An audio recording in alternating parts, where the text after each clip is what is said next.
മാതാപിതാക്കളിലെ ഒരു പക്വത, അവരിലെ ഒരു ധന്യത, ശ്രേഷ്ഠത, അവരുടെ ഒരു മെൻ്റൽ ഇമോഷണൽ ക്വാളിറ്റി, പേഴ്സണാലിറ്റി, ഇതൊക്കെയാണ് നമ്മൾ കുട്ടികളുമായിട്ടുള്ള ബന്ധത്തിൽ പലപ്പോഴും ട്രാൻസാക്റ്റ് ചെയ്യുന്ന കാര്യങ്ങളുടെ ക്വാളിറ്റി തീരുമാനിക്കുന്നത്. അപ്പോൾ മാതാപിതാക്കൾ നല്ല ഇരുത്തം വന്ന, നന്മയുള്ള, സ്നേഹമുള്ള, കരുതലുള്ള, നല്ല ആരോഗ്യമുള്ള ആൾക്കാരാണെങ്കിൽ അവർ കുട്ടികളുമായിട്ടുള്ള ഇടപെടലുകളിൽ വളരെ സൂക്ഷിക്കുകയും ആ കുട്ടികൾക്ക് ഏറ്റവും ബെസ്റ്റും പോസിറ്റീവും എൻറിച്ചിങ്ങുമായിട്ടുള്ള അനുഭവങ്ങൾ കിട്ടാൻ പരമാവധി ശ്രമിക്കുകയും ചെയ്യും. അപ്പോൾ നമ്മൾ എന്തൊക്കെയാണ് കുട്ടികളുമായിട്ട് ചർച്ച ചെയ്യാൻ പാടില്ലാത്തത്, എന്തൊക്കെ കാര്യങ്ങളാണ് കുട്ടികളുമായിട്ട് പങ്കുവയ്ക്കാൻ പാടില്ലാത്തത്, അതിനെക്കുറിച്ചാണ് ഈ വീഡിയോ സംസാരിക്കുന്നത്.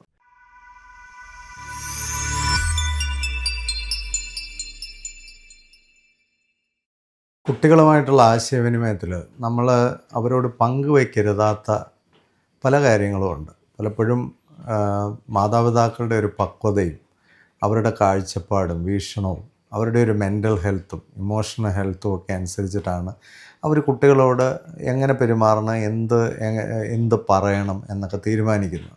പലപ്പോഴും അതിലുണ്ടാവുന്ന പല മിസ്റ്റേക്കുകളും പിന്നീട് കുട്ടികളുടെ ജീവിതത്തിൽ വളരെ ദോഷമായിട്ട് മാനിഫെസ്റ്റ് ചെയ്യാറുണ്ട്. അപ്പം അതുകൊണ്ട് കുട്ടികളോട് എന്ത് പറയണം, എന്ത് പറഞ്ഞുകൂടാ എന്നുള്ളത് വളരെ ആലോചിച്ച്, വളരെ മൈൻഡ്ഫുള്ളായിട്ടാണ് കുട്ടികളോട് നമ്മൾ സംസാരിക്കേണ്ടത്. കാരണം കുഞ്ഞ് പ്രായത്തിൽ നമ്മൾ പറയുന്ന പല കാര്യങ്ങളും അവരുടെ ഒരു ഇന്നർ വോയിസായിട്ട് മാറാൻ സാധ്യതയുണ്ട്.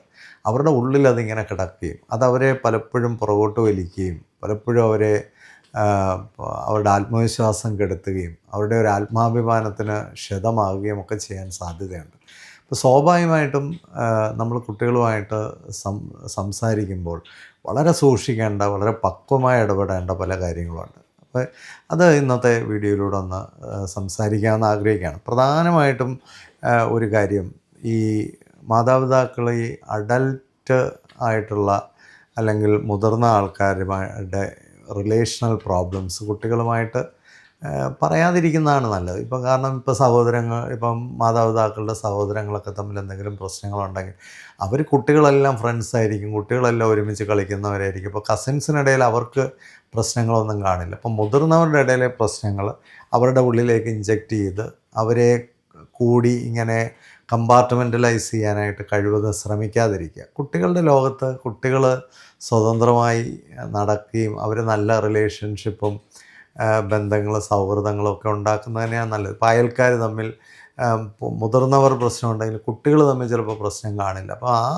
അത്തരത്തിലുള്ള കാര്യങ്ങളൊക്കെ കുട്ടികളിലേക്ക് കുത്തിവെച്ച് കുട്ടികളുടെ ലോകത്ത് പ്രശ്നങ്ങൾ സൃഷ്ടിക്കാതിരിക്കാൻ പ്രത്യേകം ശ്രദ്ധിക്കുന്നത് വളരെ ഉന്നതമായ ഒരു ക്വാളിറ്റി ആയിരിക്കും. രണ്ടാമതായിട്ട് കുട്ടികളിൽ നമ്മൾ പറയാതിരിക്കേണ്ട, പ്രത്യേകിച്ച് ചെറിയ കുട്ടികൾ ഒരു 15 വയസ്സിന് ശേഷം അവർ പക്വമാകുന്നതനുസരിച്ചും അവർ പ്രായമാകുന്നതനുസരിച്ചൊക്കെ പല കാര്യങ്ങളും അവരോട് നമുക്ക് പറയാം. പക്ഷേ അവരുടെ മാനസികാവസ്ഥയും അവരുടെ വൈകാരികാവസ്ഥയൊക്കെ മനസ്സിലാക്കി, അവരുടെ ഒരു മെച്യൂരിറ്റിയൊക്കെ മനസ്സിലാക്കി വേണം എന്ത് പറയണം, എന്ത് പറയണ്ട, എപ്പോൾ പറയണമെന്നൊക്കെ തീരുമാനിക്കുന്നത്. പ്രത്യേകിച്ച് സാമ്പത്തികമായ വലിയ ബാധ്യതകൾ, കടം, അതുപോലെ സാമ്പത്തിക പ്രശ്നങ്ങൾ, ഇതൊക്കെ കുട്ടികളോട് ഒരുപാട് കമ്മ്യൂണിക്കേറ്റ് ചെയ്യാതിരിക്കുന്നതാണ് നല്ലത്. കാരണം അവരിൽ അതുണ്ടാക്കുന്ന ആഘാതം എങ്ങനെയാണെന്ന് നമുക്കറിയാൻ വയ്യാത്തിടത്തോളം കാലം. മാത്രമല്ല ചെറിയ കുട്ടികളെ അതൊക്കെ അറിയിച്ചിട്ട് പ്രത്യേകിച്ചൊന്നും അവരിൽ നിന്നൊരു ഹെൽപ്പ് നമുക്ക് കിട്ടാനില്ല. അപ്പോൾ അവരെ അത്തരം കാര്യങ്ങൾ, ഇപ്പോൾ സാമ്പത്തികമായ നമ്മുടെ പരിമിതികൾ കുട്ടികളോട് പറയാമെങ്കിലും അതിൻ്റെ ഭീകരമായ ഭാഗങ്ങളൊന്നും കുട്ടികളോട് പങ്കുവയ്ക്കാതിരിക്കുന്നത് എപ്പോഴും നല്ലതാണ്. വളരെ പ്രധാനമായും നമ്മൾ ചെയ്യേണ്ട ഒരു കാര്യം, മോശപ്പെട്ട അഭിപ്രായങ്ങൾ നമ്മുടെ റിലേറ്റീവ്സിനെ കുറിച്ചും ഫ്രണ്ട്സിനെ കുറിച്ചും മറ്റ് അഡൽട്സിനെ കുറിച്ചും മോശപ്പെട്ട കാര്യങ്ങൾ കുട്ടികളോട് പറയാതിരിക്കുക. കാരണം കുട്ടികൾ ലോകത്തെ കാണുന്ന ഒരു വളരെ ഇന്നസെൻ്റായിട്ടുള്ളൊരു കാഴ്ചയുണ്ട്. ആ ഇന്നസെൻ്റായിട്ടുള്ള കാഴ്ച ദുർബലപ്പെടുത്തുന്നതാണ് ഇത്തരം കാര്യങ്ങൾ. കാരണം നമ്മൾ ഓരോരുത്തരെക്കുറിച്ച് ഓരോന്ന് പറയുമ്പോൾ കുട്ടികളുടെ മനസ്സിലൊക്കെ ഇങ്ങനെയൊക്കെയാണ് മനുഷ്യർ, ഇങ്ങനെയൊക്കെയാണ് കൂട്ടുകാർ, ഇങ്ങനെയൊക്കെയാണ് റിലേറ്റീവ്സ് എന്നൊക്കെയുള്ള ഒരു ധാരണ അവരിലുണ്ടാവുകയും അവർ മുതിർന്നു കഴിയുമ്പോൾ അവർക്ക് ഇങ്ങനെയുള്ള ആൾക്കാരുമായിട്ടൊന്നും സഹകരിക്കാൻ താല്പര്യമില്ലാതെ പോവുകയും ചെയ്യും. അപ്പോൾ ഈ മറ്റു മനുഷ്യരെക്കുറിച്ച് മോശപ്പെട്ട കാര്യങ്ങൾ അത് അവർ തന്നെ സ്വയം വളർന്നു വന്ന് വിലയിരുത്തട്ടെ. നമ്മൾ അവരിലേക്ക് ഒരുപാട് കാര്യങ്ങൾ ഇങ്ങനെ, നമുക്ക് ആത്മവിശ്വാസം കുറവാണെങ്കിൽ, നമുക്ക് ഭയം കൂടുതലാണെങ്കിൽ, നമ്മൾ ഇൻസെക്യൂർഡ് ആണെങ്കിൽ ഇത്തരം കാര്യങ്ങളൊക്കെ നമ്മൾ അറിയാതെ ചെയ്തു പോകും. അതുകൊണ്ടാണ് ഞാൻ പല വീഡിയോയിലും പറഞ്ഞിട്ടുള്ളത്, ഈ മാതാപിതാക്കളുടെ മെൻ്റൽ ഇമോഷണൽ ക്വാളിറ്റിയാണ് കുട്ടികളുടെ ഒരു ഡെവലപ്മെൻ്റ് എന്ന് പറയുന്നത്. അപ്പോൾ നമുക്ക് നല്ല ക്വാളിറ്റി ഉണ്ടെങ്കിൽ ഇത്തരം കാര്യങ്ങളൊക്കെ നമുക്കൊന്ന് ഫിൽട്ടർ ചെയ്യാനായിട്ട് സാധിക്കും. അതുപോലെ നമ്മുടെ സെൽഫ് ഡൗട്ടും നമ്മുടെ ഇൻസെക്യൂരിറ്റീസും കഴിവതും കുട്ടികളോട് പറയാതിരിക്കുക. നമുക്ക് നമ്മളെക്കുറിച്ച് ആത്മവിശ്വാസം ഇല്ലെങ്കിൽ പോലും കുട്ടികളോട് ആത്മവിശ്വാസം ഉള്ളതുപോലെ കാണിക്കണം. കാരണം കുട്ടികൾക്കൊരു പ്രശ്നമോ പ്രയാസമോ വരുമ്പോൾ അവർ മാതാപിതാക്കളുടെ കണ്ണിലേക്കാണ് നോക്കുന്നത്. മാതാപിതാക്കളിൽ നിന്നാണ് അവർക്കൊരു പോസിറ്റീവ് അപ്രൂവൽ കിട്ടേണ്ടത്, അല്ലെങ്കിൽ മാതാപിതാക്കളാണ് അവരോട് വളരെ പക്വതയോടുകൂടി ആ സമയത്ത് പെരുമാറേണ്ടത്. ആ മാതാപിതാക്കൾ തന്നെ ഇൻസെക്യൂർഡും അവർക്ക് തന്നെ ഒരുപാട് സെൽഫ് ഡൗട്ടും അവർ തന്നെ വളരെ വീക്കുമാണെങ്കിൽ കുട്ടികൾ വളരെ പ്രയാസപ്പെടും. സ്വാഭാവികമായിട്ടും കുട്ടികളുടെ മുമ്പിൽ നമ്മുടെ ഇൻസെക്യൂരിറ്റീസും നമ്മുടെ സെൽഫ് ഡൗട്ടും ഒക്കെ അവരുടെ മുമ്പിൽ പ്രദർശിപ്പിക്കാതിരിക്കുന്നതാണ് ഏറ്റവും ബുദ്ധിപരമായ കാര്യം. അതുപോലെ ഈ പേരൻസ് ചെയ്യുന്ന വലിയൊരു കാര്യമാണ് ഈ അവരുടെ ചെറിയ പ്രായത്തിലെ പല തെറ്റുകളും അവർ കാണിച്ചിട്ടുള്ള കുറേ കോപ്രായങ്ങളും ഒക്കെ വളരെ വിശദമായി കുട്ടികളോട് പറഞ്ഞു കൊടുക്കുക. ഇത് ഒരാവശ്യമില്ലാത്ത കാര്യങ്ങളാണ്. നിങ്ങളുടെ കാലം വേറെ, നിങ്ങൾ ജീവിച്ച കാലഘട്ടം വേറെ. അന്ന് ചെയ്തിട്ടുള്ള കാര്യങ്ങളൊക്കെ വളരെ വിപുലമായും വിശദീകരിച്ച് അവർക്ക് പറഞ്ഞു കൊടുക്കുമ്പോൾ അവരിൽ അത് എന്ത് ഇമ്പാക്റ്റാണ് ഉണ്ടാക്കുന്നത്, പോസിറ്റീവാണോ നെഗറ്റീവാണോ. അപ്പോൾ നമുക്ക് പറ്റിയ തെറ്റുകളെല്ലാം അവരോട് പറഞ്ഞു കൊടുക്കേണ്ട കാര്യം. നേരെ മറിച്ച് നമ്മൾ ജീവിതത്തിലൂടെ പഠിച്ച പല പാഠങ്ങളും അതിനെ ഒരു പോസിറ്റീവ് രീതിയിൽ കുട്ടികൾക്ക് പറഞ്ഞു കൊടുക്കുന്നതുകൊണ്ട് തെറ്റില്ല. അവിടെ ആ പഠനമാണ് പറഞ്ഞു. നേരെ മറിച്ച് ആ തെറ്റ് വളരെ വിശദീകരിച്ച് പറഞ്ഞു കൊടുത്തു കഴിഞ്ഞാൽ കുട്ടികളിൽ അതുണ്ടാക്കുന്ന ഇമ്പാക്റ്റ് നെഗറ്റീവാണോ പോസിറ്റീവാണോ എന്ന് നിങ്ങൾ തന്നെ ചിന്തിക്കേണ്ടതായിട്ടുണ്ട്. അതുപോലെ ഈ ഗോസിപ്പ് അബൌട്ട് അതേഴ്സ്, ഈ മറ്റുള്ളവരെക്കുറിച്ച് കൊതിയും നുണയും മറ്റുള്ളവരെക്കുറിച്ച് കേൾക്കുന്നതും കാണുന്നതും ഒക്കെ അങ്ങ് വെച്ച് വിളമ്പുക, സോഷ്യൽ മീഡിയയിലൊക്കെ കിട്ടുന്ന കാര്യങ്ങളൊക്കെ വെച്ച് വിളമ്പുക, ഈ ഊഹാഭോഗങ്ങളൊക്കെ നമ്മൾ കുട്ടികളോടൊക്കെ അങ്ങ് വെച്ച് വിളമ്പുക, നമുക്കറിയാൻ വയ്യാത്ത കാര്യങ്ങളൊക്കെ വെച്ച് കീച്ചുക. ദയവ് ചെയ്ത് നമ്മൾ അത്തരം കാര്യങ്ങളൊക്കെ കുട്ടികളോട് പറയാതിരിക്കുന്നു. പ്രത്യേകിച്ച് ഈ ഗോസിപ്പിംഗ്, മറ്റുള്ളവരെക്കുറിച്ചുള്ള മോശം കാര്യങ്ങളും ഒക്കെ അവരോട് അമിതമായിട്ട് പറയാതിരിക്കുന്നതാണ് നല്ലത്. കാരണം അത് ശരി പോലും ആയിരിക്കത്തില്ലല്ലോ. നിങ്ങൾക്ക് തന്നെ അതിനെപ്പറ്റി വലിയ അറിവൊന്നുമില്ല. വാലിഡേറ്റ് ചെയ്യാത്ത, സ്ഥിരീകരിക്കാത്ത കാര്യങ്ങളൊക്കെ കുട്ടികളോട് പറയാതിരിക്കാൻ പ്രത്യേകം ശ്രദ്ധിക്കുക. കാരണം കുട്ടികളും അങ്ങനത്തെ ഒരു സ്വഭാവമുള്ളവരാണെങ്കിൽ അവരത് എന്ന് 4 പേരോട് പറയും. അങ്ങനെ ഒരു കാര്യം പിന്നീടായിരിക്കും അത് തെറ്റാണെന്ന് മനസ്സിലാകുന്നത്. അപ്പോഴത്തേക്ക് പിന്നെ നമ്മൾ പിടിച്ചാൽ കിട്ടാത്ത പോലെ അത് ഒരുപാടിടത്ത് പോയി കഴിയും. അവർ പോയി സ്കൂളിലെ കൂട്ടുകാരോട് പറഞ്ഞു തന്നിരിക്കും, ടീച്ചേഴ്സിനോട് പറഞ്ഞു തന്നിരിക്കും, അടുത്ത വീട്ടിൽ പോയി പറഞ്ഞു തന്നിരിക്കും. അപ്പോൾ കഴിവതും ഇത്തരം കാര്യങ്ങളിലൊന്നും കുട്ടികളെ ഇടപെടുത്താതിരിക്കുക. കുഞ്ഞുങ്ങളുടെ ലോകം കുറേ കൂടെ സാങ്ക്ടിറ്റിയുള്ള, കുറച്ചുകൂടെ നന്മയുള്ള, കുറച്ചുകൂടെ ഇന്നസെൻസ് ഉള്ളതായി നിലനിർത്താൻ, എത്ര കാലം കുഞ്ഞുങ്ങളിലെ ഇന്നസെൻസ് നിലനിർത്താൻ കഴിയുന്നോ അത്ര കണ്ട് നമ്മൾ വിജയിച്ചു. കാരണം ഇന്ന് ആ ഇന്നസെൻസ് എന്ന് പറയുന്നത് വളരെ ചെറിയ പ്രായത്തിലെ കുട്ടികളിൽ നഷ്ടപ്പെടുന്നൊരു കാര്യമാണ്. അതിൻ്റെ കാരണം ഈ കുട്ടികളെ ബാല്യത്തെ മാനിക്കാത്ത അഡൽട്ട്സാണ് അതിനൊരു കാരണക്കാർ. കാരണം ബാല്യത്തെ നമ്മൾ മാനിക്കുകയും ആ ബാല്യത്തെ നമ്മൾ ഡിപ്രൈവ് ചെയ്യാതിരിക്കുക, ബാല്യത്തെ ആവുന്നത്ര കാലം ആഘോഷിക്കാൻ നമ്മൾ അവരെ പരിരക്ഷിക്കുകയും വേണം. അപ്പോൾ അവരുടെ ആ ബാല്യത്തിൻ്റെ ഇടയിലേക്ക് അതിക്രമിച്ച് കയറി അവരെ അഡൽട്ടാക്കാനും അവരെ അഡൽറ്റിനെ പോലെ ആ സെൻസിറ്റീവ് ആയിട്ടുള്ള പിന്നെ കാര്യങ്ങളൊക്കെ അവർക്ക് മുമ്പിലേക്ക് തുറന്നു വയ്ക്കുകയും ചെയ്യാതിരിക്കുന്നത് വളരെ ബുദ്ധിപരമായ ഒരു കാര്യമാണ്. അതുപോലെ വളരെ പ്രധാനമാണ് നമ്മുടെ ജോലിയിലെയൊക്കെ പ്രശ്നങ്ങൾ കുട്ടികളോട് വന്ന് പറയാതിരിക്കുക. ജോലിയിലൊക്കെ ഉള്ള പ്രശ്നങ്ങൾ നമ്മൾ തന്നെ മാനേജ് ചെയ്യാനൊക്കെ പഠിക്കുക, അതിനനുസരിച്ച് ഡെവലപ്പ് ആകുക.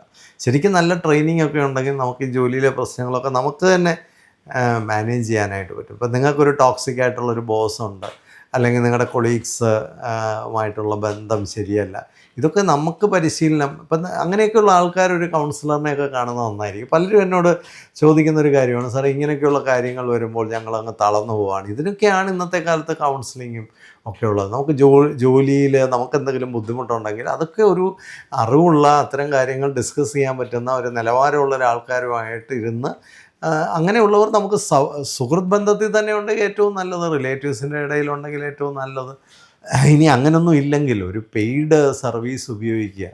അതിലൂടെ നിങ്ങൾക്കൊരു ചെറിയ ഫീസിലൂടെ നിങ്ങൾക്കൊരുപാട് ആശ്വാസവും കാഴ്ചപ്പാടും അതിനെ കൈകാര്യം ചെയ്യാനുള്ള ഒരു രീതിയും ഒക്കെ കിട്ടും. ഇതാണ് അതിലൂടെ നമ്മൾ ആർജിക്കുന്നത്. കഴിഞ്ഞ ദിവസം ജോലിയിലേക്ക് കയറിയ ഒരു ഡോക്ടറാണ്. അവർ ജോലിയിലേക്ക് കയറിയിട്ടേ ഉള്ളൂ. അപ്പോൾ എങ്ങനെയാണ് ഇതെല്ലാം മാനേജ് ചെയ്യുന്നത്? പലതരത്തിലുള്ള പ്രഷർ പല കാര്യങ്ങളിൽ വരുന്നു. ഇവിടെ എങ്ങനെയാണ് എനിക്ക് എൻ്റെ ഒരു സമാധാനവും എൻ്റെ ഒരു സേഫ്റ്റിയും പ്രൊട്ടക്റ്റ് ചെയ്ത് നിൽക്കേണ്ട അവരെ സംബന്ധിച്ച് ഷീ നീഡ്സ് എ കൺസൾട്ടേഷൻ. അത് എടുത്തു കഴിഞ്ഞപ്പോൾ അവർക്ക് ഒരുപാട് ആശ്വാസം കിട്ടും. ജോലിയിലൊക്കെ വളരെ ബുദ്ധിമുട്ടുന്ന ആൾക്കാർക്കൊക്കെ ഇത്തരത്തിലുള്ള ഒരു കരിയർ ഗൈഡൻസ് എന്നൊക്കെ പറയുന്നത്, കരിയർ ഗൈഡൻസ് 10ാം ക്ലാസ്സിലും 12ാം ക്ലാസ്സിലും മാത്രമല്ല, കരിയറിൻ്റെ ഓരോ സ്റ്റേജിലും നമുക്ക് ഉണ്ടാകുന്ന ബുദ്ധിമുട്ടുകളെ അതിജീവിക്കാനൊക്കെ ഇത്തരത്തിലുള്ള ഗൈഡൻസുകളൊക്കെ ഉപയോഗപ്പെടുത്താൻ, ഇത്തരത്തിലുള്ള കൗൺസിലിങ്ങുകളും ട്രെയിനിങ്ങുകളും ഒക്കെ ഉപയോഗപ്പെടുത്താനായിട്ട് കഴിയും. അപ്പോൾ അതൊക്കെ അവിടെ തീരേണ്ട കാര്യങ്ങളാണ്. അതെടുത്ത് വീട്ടിൽ കൊണ്ടുവന്ന് അത് കുട്ടികളോടൊക്കെ പറയുമ്പോൾ കുട്ടികളുടെ ഒരു ആത്മവിശ്വാസവും ധൈര്യവും അവരുടെ ഒരു പ്രത്യാശയും പോസിറ്റീവ്നെസ്സും ഒക്കെ ചിലപ്പോൾ നഷ്ടപ്പെടാൻ സാധ്യതയുണ്ട്. അതുപോലെ കുട്ടികളുമായിട്ട് ഈ ലീഗൽ കാര്യങ്ങൾ, മെഡിക്കൽ കാര്യങ്ങൾ, ഇപ്പം മാതാപിതാക്കളുടെ എന്തെങ്കിലും ഡീപ്പായിട്ടുള്ള മെഡിക്കൽ ഇഷ്യൂസ്, ലീഗൽ ഇഷ്യൂസ്, ഇത്തരം കാര്യങ്ങളൊക്കെ കുട്ടികളുമായിട്ട് പറയാതിരിക്കുന്നതാണ് നല്ലത്. കാരണം സെൻസിറ്റീവായിട്ടുള്ള കുട്ടികൾ അതൊക്കെ ഭയങ്കരമായിട്ട് എടുക്കുകയും അവരെ അത് ഭയങ്കരമായിട്ട് ഹോണ്ട് ചെയ്യുകയും അവരെ ബാധിക്കുകയും ഒക്കെ ചെയ്യും. എല്ലാ കുട്ടികളും ഒരുപോലെ കോമ്പീറ്റൻ്റ് ആയിരിക്കത്തില്ല നമ്മൾ പറയുന്ന കാര്യങ്ങളെല്ലാം ഏറ്റെടുക്കാനായിട്ട്. അത് പ്രത്യേകം ശ്രദ്ധിക്കേണ്ട ഒരു കാര്യമാണ്. അതുപോലെ നമ്മുടെ ചില പേരൻസൊക്കെ ബാല്യകാല ട്രോമയൊക്കെ അനുഭവിച്ചിട്ടുള്ളവരാണ്, ബാഡ് പേരൻറ്റിങ് കിട്ടിയിട്ടുള്ളവരാണ്, വളരെ ടോക്സിക് ആയിട്ടുള്ള ഒരു വീടുകളിൽ നിന്ന് വരുന്നവരാണ്. അവരതെല്ലാം കുട്ടികളോട് പറഞ്ഞു കൊടുക്കാതിരിക്കാൻ പ്രത്യേകം ശ്രദ്ധിക്കുക. കാരണം കുട്ടികൾ ഇത്തരം കാര്യങ്ങളൊക്കെ കേൾക്കുമ്പോൾ അവരും പിന്നെ അവരുടെ പേരൻസ് അങ്ങനെയാണോ എന്നൊക്കെ ഇങ്ങനെ അമിതമായി ചിന്തിക്കാനൊക്കെയുള്ള സാധ്യതകളുണ്ട്. അപ്പം ആവശ്യമില്ലാതെ അത്തരം കാര്യങ്ങളൊക്കെ നമ്മളിൽ തന്നെ മാനേജ് ചെയ്യാൻ പഠിക്കണം. ഇപ്പോൾ ഒരു ബാഡ് പേരൻറ്റിങ് കിട്ടിയത് കൊണ്ട് നമ്മളൊരു ബാഡ് പേരൻ്റ് ആകേണ്ട കാര്യമില്ല. ഒരു ചൈൽഡ്ഹുഡിൽ നമുക്ക് എന്തെങ്കിലും ഒരു ട്രോമ ഉണ്ടായി എന്നുള്ളത് കൊണ്ട് അതിൻ്റെ ഒരു പിന്നെ ഹാങ് ഓവറിൽ നമ്മൾ ജീവിക്കേണ്ട കാര്യമൊന്നുമില്ല. അതൊക്കെ നമുക്ക് മാനേജ് ചെയ്യാനായിട്ട് ഇന്നത്തെ കാലത്ത് ധാരാളം സംവിധാനങ്ങളുണ്ട്. അതൊക്കെ അഡൾട്ട്സ് മാനേജ് ചെയ്തിട്ട് കുട്ടികളിലേക്ക് അത് പകർന്നു കൊടുക്കാതിരിക്കാൻ പ്രത്യേകം ശ്രദ്ധിക്കുന്ന വളരെ നന്നായിരിക്കും. അതുപോലെ ഈ മോശപ്പെട്ട തമാശകൾ, നിലവാരം കുറഞ്ഞ ഡയലോഗുകൾ ഒക്കെ കുട്ടികളിൽ നിന്ന് അവോയ്ഡ് ചെയ്യുന്നത് നന്നായിരിക്കും. ചിലരൊക്കെ ഈ ഡബിൾ മീനിങ് ഒക്കെ ഉള്ള ഒത്തിരി കാര്യങ്ങളൊക്കെ കുട്ടികളോട് പറയുക, വളരെ മോശപ്പെട്ട നിലവാരമില്ലാത്ത കാര്യങ്ങളൊക്കെ കുട്ടികളോട് പറയുക, അതിലൊക്കെ ആനന്ദം കണ്ടെത്തുന്ന ചില പേരൻസ് ഉണ്ട്. അതൊക്കെ നമ്മുടെ ഒരു വൈകല്യമാണ്. അത്തരം കാര്യങ്ങളൊക്കെ കുട്ടികളോട് വളരെ നേരത്തെ തന്നെ അതൊക്കെ മനസ്സിലാക്കാൻ പറ്റുന്ന പ്രായമായി കഴിയും. പറയുന്ന കാര്യങ്ങളെല്ലാം ഒരു സേർട്ടൺ ഏജ് ആകുമ്പോൾ അവർക്കത് മനസ്സിലാക്കാനുള്ള പ്രായവും പക്വതയും ആകുമ്പോൾ നിങ്ങൾക്കിതൊക്കെ പറയുന്നതിന് ഒരു കുഴപ്പമില്ല. പക്ഷെ വളരെ അതിനുള്ള പ്രായമാകാത്ത സമയത്ത്, അതിനുള്ള പക്വതയാകാത്ത സമയത്ത്, അതിനുള്ളൊരു മെൻ്റൽ ഹെൽത്ത് ഇല്ലാത്ത സമയത്ത് ഇത്തരം കാര്യങ്ങളൊക്കെ അവരോട് പറയുമ്പോൾ അവരതിനെ എടുക്കുന്ന രീതി വളരെ മോശപ്പെട്ടതായിരിക്കും. ഇവരിത് ചെന്ന് വേറെ കുഞ്ഞുങ്ങളോടും മറ്റ് ആൾക്കാരോടും ഒക്കെ പറയുമ്പോൾ അതുണ്ടാക്കുന്ന ഇമ്പാക്റ്റുകളൊക്കെ വളരെ കൂടുതലായിരിക്കും എന്നുള്ളതാണ്. അതുപോലെ ഒരുപാട് ആൾക്കാർ ഈ എക്സ്ട്രീം വ്യൂസൊക്കെ ഉള്ളവരാണ്. പേരൻസ് തന്നെ ഭയങ്കര എക്സ്ട്രീമായിട്ടുള്ള വ്യൂസ്, പെർവേർട്ടഡ് ആയിട്ടുള്ള ഐഡിയാസ്, അതുപോലെ എല്ലാത്തിനെയും ജസ്റ്റിഫൈ ചെയ്യുക. ഇപ്പോൾ രാഷ്ട്രീയപരമായിട്ടൊക്കെ നിങ്ങൾക്ക് അത്തരത്തിലുള്ള നിങ്ങളുടെ അവസ്ഥയായിരിക്കും. നിങ്ങൾക്ക് പലരെയും ജസ്റ്റിഫൈ ചെയ്യേണ്ടതായിട്ടൊക്കെ വരാം, പല തെറ്റുകളെ ന്യായീകരിക്കേണ്ടതായിട്ട് വരാം, പല പെർവേർട്ട് ഐഡിയാസിൻ്റെയും പുറകിനുമുണ്ട്. അതിനകത്തൊന്നും കുഞ്ഞുങ്ങളെ കൊണ്ട് കയറ്റാതിരിക്കാൻ പ്രത്യേകം ശ്രദ്ധിക്കുക. കാരണം അവർക്ക് സ്വതന്ത്രമായി ചിന്തിക്കാനൊക്കെയുള്ള ഒരു സാഹചര്യം കൊടുക്കുക. ഇപ്പം അല്ലാതെ അവരെ അങ്ങ് ഫോഴ്സ് ചെയ്ത് ഇതാണ് ഇങ്ങനെയാണ്, അല്ലെ ഇങ്ങനെ പോയാൽ ഇപ്പോൾ അച്ഛൻ പിന്നെ ഒരു പ്രത്യേക പാർട്ടിയിലായതുകൊണ്ട് മക്കളെല്ലാം അതേ പാർട്ടിയിലാവണമെന്ന് ഒരു നിർബന്ധവുമില്ല. അങ്ങനെയല്ല കുട്ടികളെ വളർത്തേണ്ടത്. കുട്ടികളെ സ്വതന്ത്രമായി ചിന്തിക്കാനൊക്കെയുള്ള നിങ്ങളുടെ പിന്നെ ആശയങ്ങളും നിങ്ങളുടെ ഫിലോസഫിയും ഒക്കെ കുട്ടികൾ കേട്ടോട്ടെ, അതിന് കുഴപ്പമില്ല. പക്ഷെ അത് മാത്രമാണ് ശരി, അല്ലെ അത് മാത്രമാണ് എന്നുള്ള ഒരു അടിച്ചേൽപ്പിക്കൽ കുട്ടികളിലേക്ക് കൊടുക്കുന്നത് വളരെ തെറ്റാണ്. മാത്രമല്ല ചെറിയ പ്രായത്തിൽ ഈ പെർവേർട്ട് ഐഡിയാസും എക്സ്ട്രീമായിട്ടുള്ള കാര്യങ്ങളും ബ്രെയിൻ വാഷിങ്ങും ഒക്കെ കുട്ടികളെ സംബന്ധിച്ച് വലിയ ഡാമേജിങ് ആയിരിക്കും. അതിനൊരു സംശയമില്ല. കുട്ടികളെ വളർത്തുന്നതിലെ വിഷമം ഒരിക്കലും അവരോട് പറയരുത്. പല പേരൻസും ചെയ്യുന്നൊരു കാര്യമാണ്, നിങ്ങൾ കാരണമാണ് സമാധാനം കിട്ടാത്തത്, നിങ്ങളെ വളർത്താൻ ഒരുപാട് ബുദ്ധിമുട്ടുന്നു, ഇങ്ങനെയൊക്കെയുള്ള കാര്യങ്ങൾ. അതുപോലെ നിങ്ങളുടെ പഠനത്തിന് വേണ്ടി ഒരുപാട് പൈസ ചിലവാക്കുന്നു. ഈ കുറിപ്പിൻ്റെ കണക്ക് പുസ്തകം എന്ന് പറഞ്ഞ പോലെ എടുത്തു വെച്ചിട്ട് കണക്ക് പുസ്തകം എടുത്തു വെച്ച് കുട്ടികളോട് പറയാതിരിക്കുന്നതാണ് ഏറ്റവും നല്ലത്. കാരണം അങ്ങനെ കുട്ടികളോട് പറയുമ്പോൾ കുട്ടികൾക്ക് തന്നെ അവരൊരു വേണ്ടാത്തൊരാളായിരുന്നു, ഞാൻ ഈ ലോകത്ത് തന്നെ വരേണ്ട ആവശ്യമില്ലായിരുന്നു, ഞാൻ മറ്റുള്ളവർക്കൊരു ഡിസ്റ്റർബൻസാണ്, മറ്റുള്ളവർക്കൊരു ശല്യമാണ്, ഞാനൊരു സാധ്യതയില്ലാത്തവനാണ്, ഇങ്ങനെയൊക്കെ കുട്ടികൾക്ക് തോന്നാൻ സാധ്യതയുണ്ട്. അതുകൊണ്ട് കുട്ടികളെ പിന്നെ ബലിയാടാക്കിയുള്ള സംസാരങ്ങൾ പലപ്പോഴും അവോയ്ഡ് ചെയ്യാനായിട്ട് പ്രത്യേകം ശ്രദ്ധിക്കുക. അതുപോലെ കുട്ടികളെ തളർത്താൻ സാധ്യതയുള്ള എന്ത് കാര്യങ്ങളും അവരെ മെൻ്റലായിട്ടോ ഇമോഷണലായിട്ടോ തളർത്താൻ സാധ്യതയുള്ള എന്ത് കാര്യത്തിൽ നിന്നും അവരെ പ്രൊട്ടക്റ്റ് ചെയ്യേണ്ടതായിട്ടുണ്ട്. പൊതുസമൂഹത്തിൽ നിന്ന് അത്തരം എന്തെങ്കിലും മോശപ്പെട്ട ഇത് വന്നാൽ അവരെ പ്രൊട്ടക്റ്റ് ചെയ്യേണ്ടതായിട്ടുണ്ട്. അധ്യാപകരിൽ നിന്ന് അങ്ങനെ മോശപ്പെട്ട അല്ലെങ്കിൽ സ്കൂളിൽ നിന്നൊക്കെ മോശപ്പെട്ട ഒരു അനുഭവം കുട്ടിയിലേക്ക് വരികയാണെങ്കിൽ അതിൽ നിന്ന് പ്രൊട്ടക്റ്റ് ചെയ്യേണ്ടതായിട്ടുണ്ട്. കാരണം ഈ ടോക്സിക് ആയിട്ടുള്ള ആൾക്കാർ എല്ലായിടത്തും ഉണ്ട്, മതസ്ഥാപനങ്ങളിലുണ്ട്. അങ്ങനെയുള്ള എന്തെങ്കിലും കാര്യങ്ങൾ കുട്ടികൾക്ക് വന്നാൽ അത് ന്യായീകരിക്കാതെ, സഹിക്കാൻ പറയാതെ, അഡ്ജസ്റ്റ് ചെയ്യാൻ പറയാതെ അവരെ അതിൽ നിന്ന് സേവ് ചെയ്യേണ്ട ഉത്തരവാദിത്വം നമുക്കുണ്ട്. ആ സമയത്തൊക്കെ നമ്മളവരെ സേവ് ചെയ്യാതിരിക്കുമ്പോൾ നമ്മളിലുള്ള വിശ്വാസം കുട്ടികൾക്ക് നഷ്ടപ്പെടുകയും ഈ പേരൻ്റൊന്നും ഡിപ്പെൻഡ് ചെയ്യാൻ പറ്റാത്തവരാണെന്ന് കുട്ടിക്ക് മനസ്സിലാവുകയും ചെയ്യും. അത് തന്നെയാണ് ഭാവിയിൽ പേരൻസിനോട് ഒരു റെസ്പെക്റ്റും ഇല്ലാതെ പോകുന്നതിൻ്റെ കാരണം പലപ്പോഴും. അതുപോലെ കുട്ടികളെ കമ്പയർ ചെയ്യുക. അടുത്ത വീട്ടിലെ കുട്ടി അവനെ നോക്കിപ്പടി, അറ്റ്ലീസ്റ്റ് ഇവനെ പോലെങ്കിലും ആകാൻ ശ്രമിക്കുക, നിനക്ക് അവളെ പോലെയൊക്കെ ആകാമല്ലോ, അവളൊക്കെ എന്ത് നന്നായിട്ട് പെർഫോം ചെയ്തു. ഒരു കാര്യമില്ല. കാരണം ഈ കുട്ടിക്ക് ജെനറ്റിക്സ് കൊടുത്തത് നിങ്ങളാണ്. നിങ്ങളുടെ വീട്ടിലെ തന്നെ 2-3 കുട്ടികൾ വ്യത്യസ്തമായി പെർഫോം ചെയ്യുന്നതിൽ നിങ്ങളുടെ വീട്ടിൽ നിന്ന് തന്നെയാണ് ആ ജെനറ്റിക്സൊക്കെ അവർക്ക് കിട്ടിയിരിക്കുന്നത്. അത് ഒരാൾക്ക് അച്ഛൻ്റെ ആയിരിക്കാം, ഒരാൾക്ക് അമ്മയുടെ ആയിരിക്കാം, ഗ്രാൻഡ് പേരൻസിൻ്റെ ആയിരിക്കാം. അപ്പോൾ ഈ ജെനറ്റിക്സൊക്കെ അനുസരിച്ചാണ് അവർ ജീവിതത്തിൽ പെർഫോം ചെയ്യുന്നത്. ആ കുട്ടികളുടെ എൻവയോൺമെൻറ്റ് കൊടുത്തത് നിങ്ങളാണ്. ആ കുട്ടികൾക്ക് വേണ്ടി എല്ലാ തീരുമാനങ്ങളും എടുത്തത് നിങ്ങളാണ്. അപ്പോൾ സ്വാഭാവികമായിട്ട് നിങ്ങളുടെ കുട്ടിയുടെ ആ പെർഫോമൻസിനെ ആദ്യം നിങ്ങൾ ഓൺ ചെയ്യണം. അല്ലാതെ മറ്റുള്ളവരുമായിട്ട് കമ്പയർ ചെയ്യുകയല്ല വേണ്ടേ. ആ കുട്ടിക്ക് ഡെവലപ്പ് ചെയ്യണമെങ്കിൽ ആ കുട്ടിയുടെ ഇന്നത്തെ സ്റ്റേറ്റിൽ നിന്ന് അതിനെ ഡെവലപ്പ് ചെയ്യാൻ പറ്റുന്ന രീതിയിൽ അതിനെ പേരൻ്റ് ചെയ്യാൻ നിങ്ങൾക്ക് കഴിയണം. പേരൻ്റ് ചെയ്യാൻ നിങ്ങൾക്ക് അറിയില്ലെങ്കിൽ പേരൻറ്റിങ് എങ്ങനെയാണെന്ന് പഠിക്കണം. അല്ലാതെ കുട്ടിയെ കമ്പയർ ചെയ്യുന്നതുകൊണ്ട്, കമ്പാരിസൺ കൊണ്ടുണ്ടാകുന്ന ഒരു കുഴപ്പം ഉള്ള ആത്മവിശ്വാസം കൂടെ തകരും, ഉള്ള സെൽഫ് എസ്റ്റീം തകരും. കുട്ടികൾക്ക് ഉള്ള കഴിവുകൾ പോലും അവർ പുറത്തെടുക്കാതാവും. അവർക്ക് അവരെപ്പറ്റി തന്നെ ഭയങ്കരമായിട്ട് ഡൗട്ട് വരും. കമ്പാരിസൺ ഒരിക്കലും ഒരു പോസിറ്റീവായിട്ടുള്ള ഒരു കാര്യം ചെയ്യില്ല. വീട്ടിലുള്ള കുഞ്ഞുങ്ങളെ കമ്പയർ ചെയ്യുമ്പോൾ ഞാൻ പലപ്പോഴും പറഞ്ഞിട്ടുണ്ട്, ആരെ വെച്ചാണോ കമ്പയർ ചെയ്യുന്നത് ആ കുട്ടി ഒരു അഹങ്കാരിയായി മാറുകയും ആരെയാണ് കമ്പയർ ചെയ്യുന്നത് ആ കുട്ടി വളരെ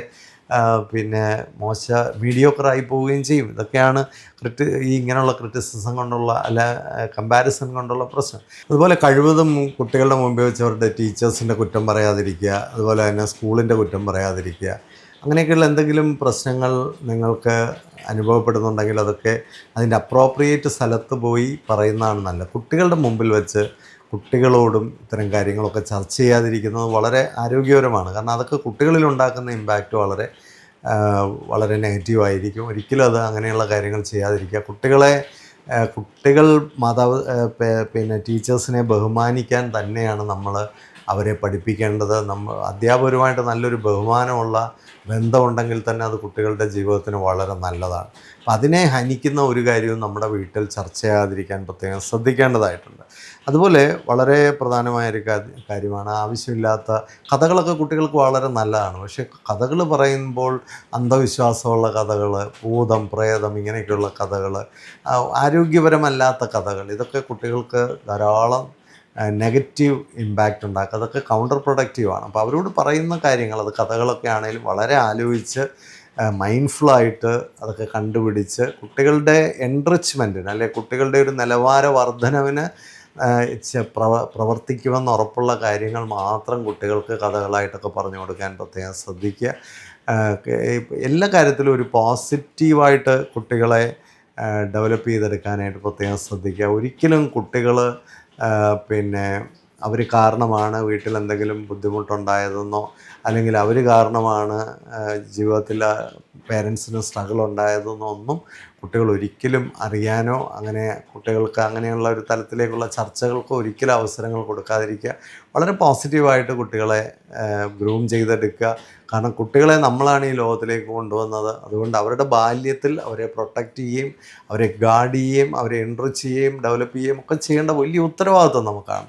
ആ ഉത്തരവാദിത്വം നമ്മളിൽ കുറയുമ്പോഴാണ് ഇതൊക്കെ സ്പിൽ ഓവർ ചെയ്ത് കുട്ടികളിലേക്ക് നമ്മൾ അഴിച്ചുവിടേണ്ട വരുന്നത്. ആ ഉത്തരവാദിത്വം നമ്മൾ ഏറ്റെടുക്കുകയും അതിൻ്റെ നെഗറ്റീവായിട്ടുള്ള ഇമ്പാക്റ്റുകളൊന്നും കുട്ടികളിൽ വരാതിരിക്കാൻ നമ്മൾ ശ്രമിക്കുകയും ചെയ്താൽ കുട്ടികൾ വളരെ ആരോഗ്യപരമായി വളർന്നു വരികയും അവർ എത്രയും പെട്ടെന്ന് തന്നെ അവർ സ്വന്തം കാലിലൊക്കെ നിൽക്കാൻ പ്രാപ്തമാകുകയും ചെയ്യും. ഇല്ലെങ്കിൽ വരുന്ന കുഴപ്പം എന്നാന്ന് ചോദിച്ചാൽ നമ്മളിലുള്ള ഈ രോഗാതുരമായ അവസ്ഥ കുട്ടികളിലേക്ക് നമ്മൾ പകർന്നു കൊടുക്കുകയും കുട്ടികൾ അവസാനം മീഡിയോക്കറായി തീരുകയും ഈ ദുരവസ്ഥയ്ക്ക് ഒരിക്കലും ഒരു തിരിച്ചു വരവ് ഉണ്ടാവില്ല എന്നും ഇതൊക്കെ അടുത്ത തലമുറയിലും നമ്മൾ ഈ പ്രയാസങ്ങളും പ്രശ്നങ്ങളും പട്ടിണിയും ദാരിദ്ര്യവും എല്ലാം കൈമാറും. ഇതാണ് സംഭവിക്കുന്നത്. അതുകൊണ്ട് തീർച്ചയായിട്ടും നമുക്ക് ഈ ഒരു അടുത്ത തലമുറയിലൂടെ വലിയൊരു മാറ്റം നമുക്ക് സൃഷ്ടിക്കണമെങ്കിൽ വളരെ മൈൻഡ്ഫുള്ളായിട്ടുള്ള പാരൻറ്റിങ്, പോസിറ്റീവായിട്ടുള്ള പാരൻറ്റിങ്, വളരെ കോഷ്യസ് ആയിട്ടുള്ള പാരൻറ്റിങ് വളരെ ആവശ്യമാണ്. എല്ലാവർക്കും സന്തോഷം നേരുന്നത്. ഇത് നല്ലതെന്ന് തോന്നുന്നെങ്കിൽ തീർച്ചയായിട്ടും നിങ്ങൾ മറ്റുള്ളവർക്കൊന്ന് ഷെയർ ചെയ്ത് കൊടുക്കുക. കൂടുതൽ ആൾക്കാർ ഇത്തരത്തിലുള്ള ഈ ഒരു കമ്മ്യൂണിറ്റിയിലേക്ക് വരികയും ഇതിലൂടെ പഠിക്കുകയും ഇതിലൂടെ ഒരുമിച്ച് ചർച്ച ചെയ്യുകയും ഒക്കെ ചെയ്യാൻ കഴിഞ്ഞാൽ അത് തന്നെ വലിയൊരു സാമൂഹിക മാറ്റത്തിന് കാരണമാകുന്നു. ഒത്തിരി പേർക്ക് അതിൻ്റെ ബെനിഫിറ്റ് കിട്ടുന്നു. അവരൊക്കെ നമ്മളെ വിളിക്കുന്നു, ഒരുപാട് പേര് കമൻറ്റ് ചെയ്യുന്നു. എല്ലാവർക്കും സന്തോഷം. ഇത് പോസിറ്റീവായി ഉപയോഗിക്കുന്ന എല്ലാവർക്കും സന്തോഷം. എല്ലാവരോടും നന്ദി, എല്ലാവർക്കും അഭിനന്ദനങ്ങൾ. കൂടുതൽ ആൾക്കാരിലേക്ക് ഇത് എത്തിച്ചു കൊടുക്കുക. പിന്നെ നിങ്ങൾക്ക് സബ്സ്ക്രൈബ് ചെയ്ത് സപ്പോർട്ട് ചെയ്യുക. ഞങ്ങൾക്ക് മുമ്പോട്ടുള്ള പ്രയാണത്തിൽ പ്രചോദനമാകുക. Thank you so much. Happy living.